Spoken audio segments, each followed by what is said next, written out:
INCOTERMS, which is short for International Commercial Terms, are most frequently listed by category. Generally speaking, terms beginning with F refer to shipments where the primary cost of shipping is not paid for by the seller. Terms beginning with C deal with shipments where the seller pays for shipping. E terms occur when a seller's responsibilities are fulfilled when goods are ready to depart from their facilities.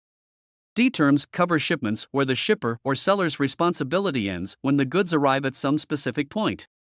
Because shipments are moving into a country, D terms usually involve the services of a customs broker and a freight forwarder. In addition, D terms also deal with the pier or docking charges found at virtually all ports and determining who is responsible for each charge. Let's take a closer look at the INCOTERMS. EXW, FCA, FAS, and FOB. With these, it's the buyer that pays for the shipping costs, so they're ideal if you're the exporter. EXWorks, or EXW. One of the simplest and most basic shipment arrangements places the minimum responsibility on the seller with greater responsibility on the buyer. In an EXWorks transaction, goods are basically made available for pickup at the shipper or seller's factory or warehouse, and delivery is accomplished when the merchandise is released to the consignee's freight forwarder. The buyer is responsible for making arrangements with their forwarder for insurance, export clearance, and handling all other paperwork. FCA, free carrier. In this type of transaction, the seller is responsible for arranging transportation, but he is acting at the risk and the expense of the buyer.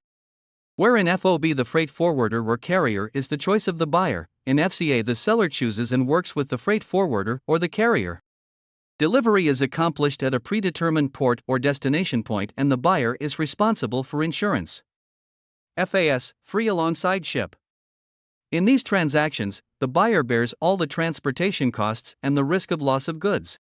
FAS requires the shipper or seller to clear goods for export, which is a reversal from past practices.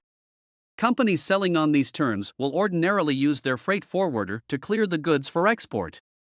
Delivery is accomplished when the goods are turned over to the buyer's forwarder for insurance and transportation. FOB, free on board. One of the most commonly used and misused terms, FOB means that the shipper or seller uses his freight forwarder to move the merchandise to the port or designated point of origin. Though frequently used to describe inland movement of cargo, FOB specifically refers to ocean or inland waterway transportation of goods. Delivery is accomplished when the shipper or seller releases the goods to the buyer's forwarder. The buyer's responsibility for insurance and transportation begins at the same moment.